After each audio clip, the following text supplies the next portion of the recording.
guys, I'm back again with another review, and this time I'm reviewing the mass market edition of the Circo tarot. So this has been rebranded to fit the book, and it's called How to Deal Tarot for Everyday Life. As always, I'm going to take you through the box and the aesthetics and the book before we jump into the cards. I have put the cards in order, but I've also removed 11 of them. So there's been 11 card changes as far as I'm aware, along with changes to the back and of course the box design. Also, this is a matte cardstock, and I believe that at least one version of the indie was very glossy. I don't have the indie version myself, but I have done research and been thoroughly supported in finding this through various people who have had both editions, just so that I could bring that into the discussion. I have to say, this isn't a deck that I would have bought for myself, in honesty. It wasn't on my radar. It's very colourful and bright, which isn't necessarily my artistic taste, at least in tarot. However, I do really appreciate the stylised images and the sometimes a watery blending of the colours. There are a few cards that come to mind, especially when we've got those pink, purple, blue hues that all come together, that I feel especially drawn to. How I came about this deck was I was actually out shopping in the city with my partner, and my partner bought it from me from Urban Outfitters, and it was on sale on their websites eventually in both the US and the UK store. And the reason that my partner grabbed it for me is, firstly, we were quite surprised to see a tarot deck in there, because the UK one has been really behind on embracing anything like that. And it was the first one that we'd ever seen. They had started bringing in some astrology stuff, but no tarot at that point. And it was £15, which is not costly at all. And my partner had said that in buying it, hopefully it would encourage them to stock more decks, which I guess is quite a possibility. And also that I could pass it on if I didn't resonate with it. So you can see it comes in this amazing big sturdy box with lots of information on the back, and it shows you what's in there as well. Look at the detailing on this box. Now, it does to me feel like a bit of a waste because I'm not using this box, but it is very eye-catching and works for the branding that they were going for. This is published by Harper, and as far as I'm aware, Harper were the ones who published the mass edition Wild Unknown, so it doesn't surprise me that this is good stock and good quality throughout. And you can see the cards then come in another sturdy two-piece box, and the book sits on top.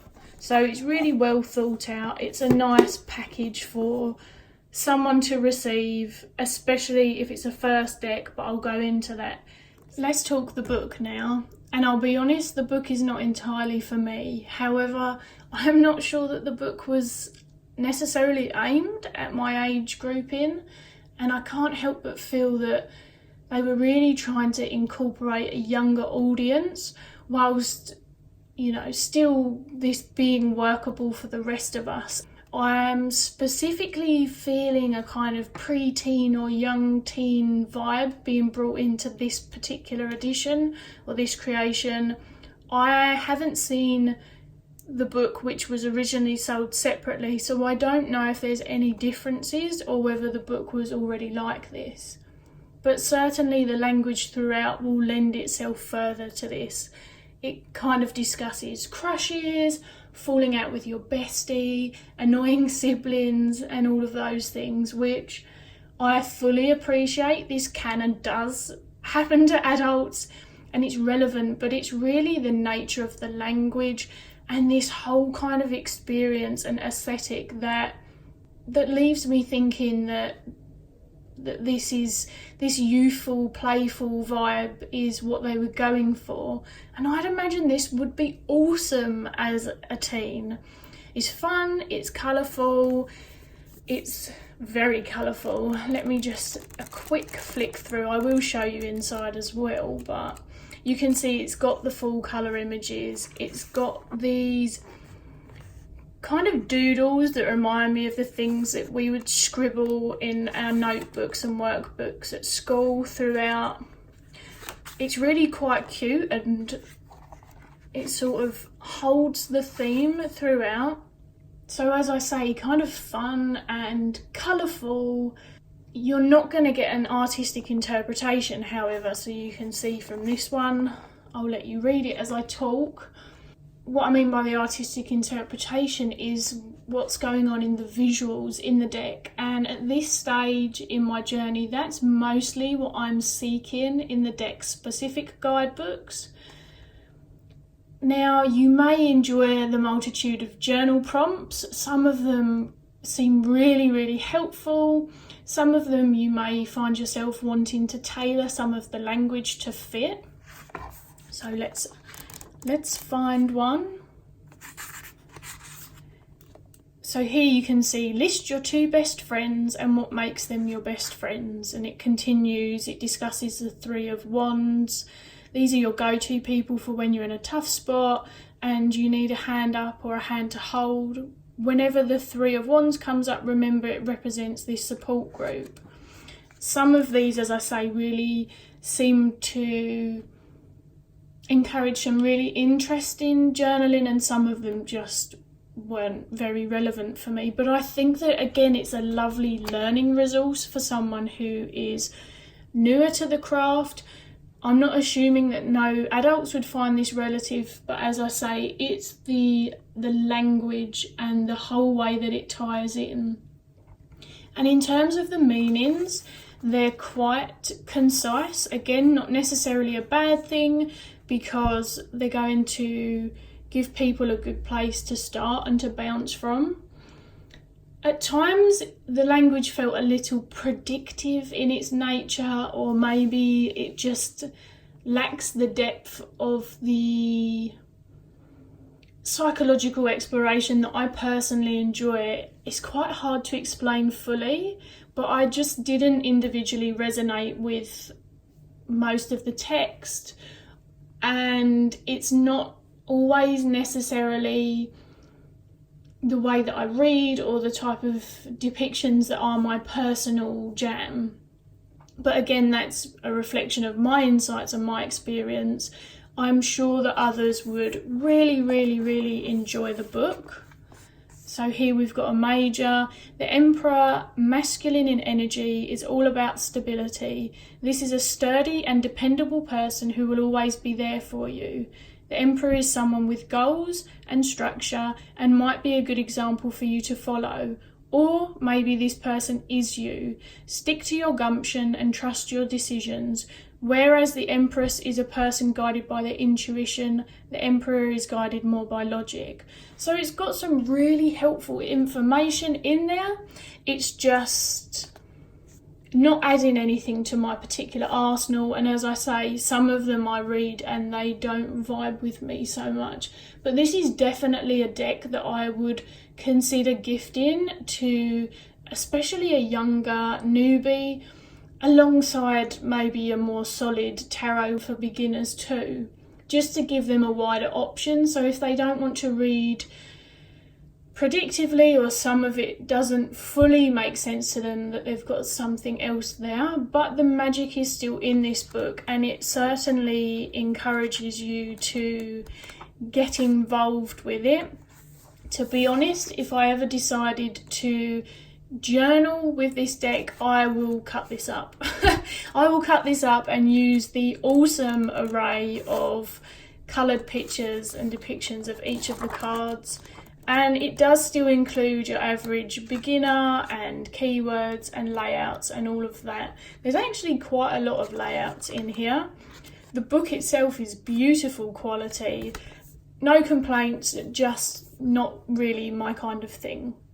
Moving on to the second box, because there are 2. It comes in this beautiful 2-piece. It's really easy to open, so careful if yours is loose like mine. I do like what it says on the inside though, in terms of you know, just a reminder, I guess, for those who need it. Fate is fluid. It's up to you to take matters into your own hands. Embrace your intuition. I think that that's a lovely addition. It's got our four symbols on the back in that kind of doodly nature again. It's got this, which helps it come out. It's just a really, really lovely, sturdy box, and it really, to me, goes to show that a 15 to 20 pound deck can be created with beautiful quality. It definitely stands out in terms of the quality and the whole, I guess, durability, which again I will get into with the cardstock. But you can see it's got these signature eyeballs on the back, which is one of the first changes. The backs are different from the original. These very much fit the overall pastel aesthetic. But I am not ashamed to admit that whilst I'm generally quite grungy as an individual, you can see from this sort of more stationary mini altar, and oh my gosh, we're getting some noises in the background today, guys. Sorry, I really don't want to edit that out though. But yes, you can see from my altar that those kind of amethyst rose quartz hues are something that I really enjoy. There is definitely a little sparkle to this gothic heart, and the stock is amazing. So I've already said that it is a matte cardstock. It holds its colours beautifully. It's kind of more plasticky is the only way that I can describe it, but completely matte still. It's very, very interesting. It's very, very flexible, but it springs back. It feels like these would be quite difficult to damage, and I don't generally rifle shuffle because, well, I'm not very well practiced at it. It tends to flare up my hands. My hands are too small, and I don't like to risk the integrity of my decks. Quite a few reasons. So that being said, this deck, oh boy, can it take it. As I say, it just bounces back. It feels really, really durable. I kind of wish it didn't come with the huge box just because of that feeling of the waste of resources. But yes, these feel incredibly durable, and you can see that they're not reversible backs, and it doesn't discuss reversals in the meanings. I'm not sure if it discusses it in the intro at this stage. I can't remember, to be honest with you. So let's go through the other 11 changes to the actual card imagery.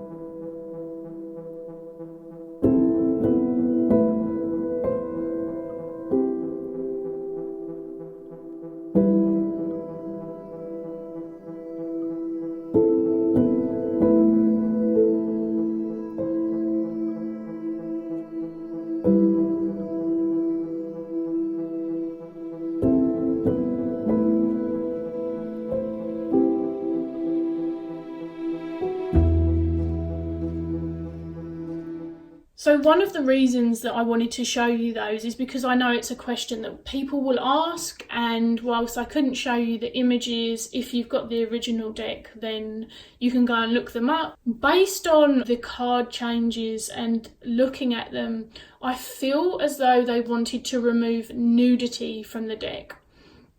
I have to say I really enjoyed the original depictions as well. I don't really have a preference either way.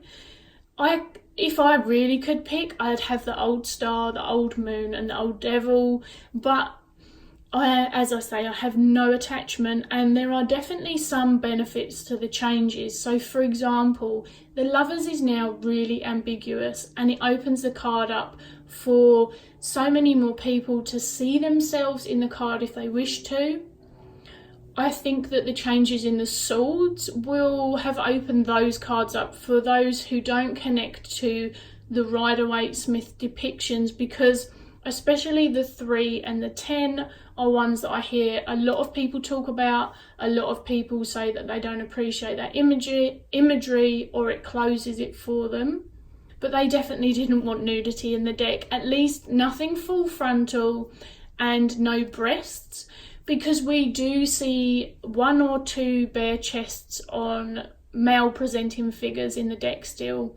And I would imagine that was a publisher's call, but I genuinely have no idea. So that's the best that I can give you on that.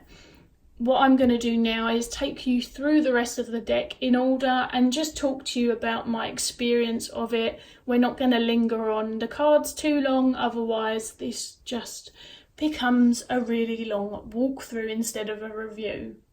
So all in all, given that this wasn't necessarily on my radar and it's not my go-to deck aesthetic especially, this wee deck has really surprised me, and it's definitely not one that's going to be leaving my collection anytime soon. It feels to me like a blending of Rider-Waite-Smith meets obviously artistic interpretation, and I really enjoy that. I like when some of the cards in a deck surprise me. It surprised me in a way that I can still read them, but certainly it's something that coaxes me into considering the various layers and the imagery further, and it gives me that difference between decks. Otherwise, let's face it, in honesty, I would just use one deck all the time. I am definitely one who enjoys the storytelling of the images to further add layers to the messages. It's just something that brings me a lot of joy in my practice. Now, don't forget, the cards that I've taken out are going to be missing from these. I freaking love the aces. The aces are very unified from one to the other. One thing I will say about this is that I have very little knowledge of the creators, either the creator of the book or the creator of the deck. They're not people that I followed on any social media platform or had any engagement with prior to coming to this deck. So on getting it, I did really come to it with completely fresh eyes. If I try and remember backwards, there was possibly a time when I very first found tarot social media and really started to delve into it, where I may have considered this deck. But to be honest, again, I quickly realised it wasn't necessarily my aesthetic, and at the time at an indie price range that wasn't local to me in terms of the creator, it was something that was quickly forgotten. It could have easily been me confusing it with a 𝗪𝗪𝗪𝗪, although of course they look very different, but I do recall looking at a colourful deck and then it wasn't a thing. My most colourful deck is the Bonfire Tarot, but there's a lot of darkness in that. What I do appreciate about these, however, and you can see there's the bare chest, is the kind of, I guess, playfulness of them. They kind of have an interesting whimsy to the colours, to the positioning, to the particular storytelling that's going on. Now, does it get used all the time? No, this isn't my top favourite deck, but if I don't like a deck or I don't work well with it, they go. I only have one deck hanging around that I don't use really, and that's my Centennial Rider-Waite-Smith. So this does get used. It's a fun deck. It kind of reminds me of some of the video games that I've enjoyed over the years. As I said, I enjoy the colours because of some of the aesthetic that it brings, and it goes beautifully with my Iris Oracle, which if you watch the review on that, I've already mentioned. I'd imagine that it goes with lots of different things, but those two specifically work with each other really well. There's something about the black lines in this, along with the colours, that pulls it into the Iris Oracle.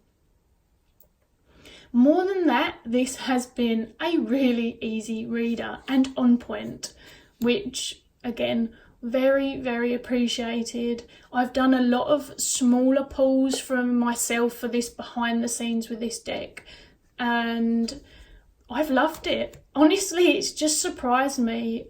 I think it probably brings something to my deck collection as well that I didn't really have otherwise.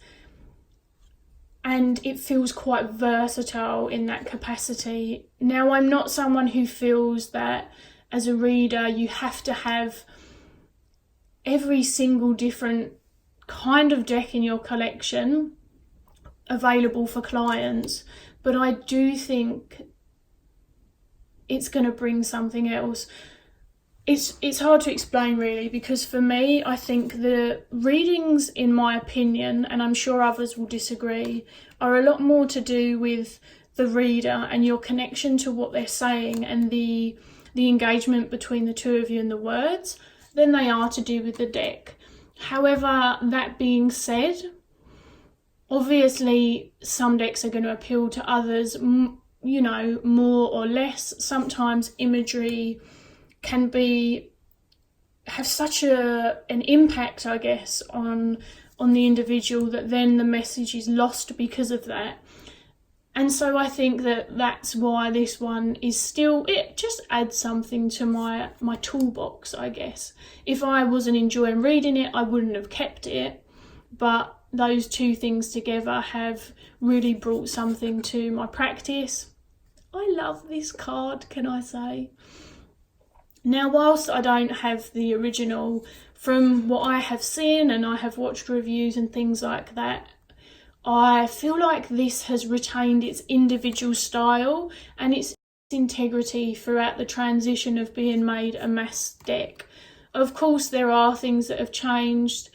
I personally, as I say, didn't mind the nudity, but I think that this was very consciously put together between the publishers and the creators.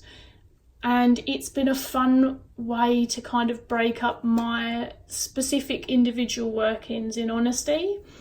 It can totally do depth still, but it's the energy that I come to this deck with, the transition between how I feel about the imagery.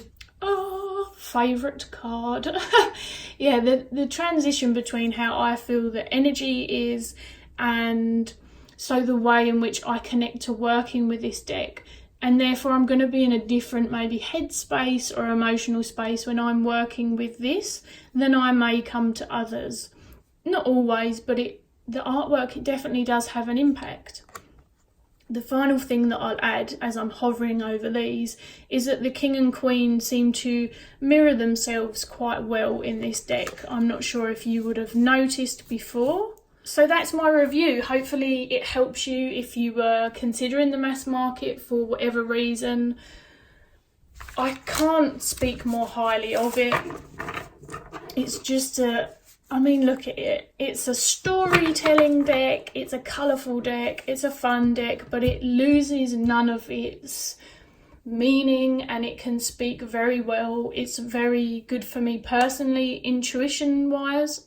I have no difficulty reading this deck, not that I often do, but of course some decks, they require a little more of our time. So the Wooden Tarot is a good example. I didn't feel like this one required too much of my time. There's a couple of depictions that are quite different. The very cute ghosts in the Judgment card. The Eight of Wands is trees upright, and so it's not that usual movement and message that we're used to seeing. But again, what we do see is moving into this forest, and you're seeing the forest begin to bud and grow on those trees. So it's been a really, really interesting deck, and I had fully expected to be passing it on, and that's not the case. So I wanted to come on and review it, because again it was one that was quite heavily requested, and because it's one that's been a fun surprise. If you've got any questions, of course, you can ask me below. And other than that, I will see you guys all again soon.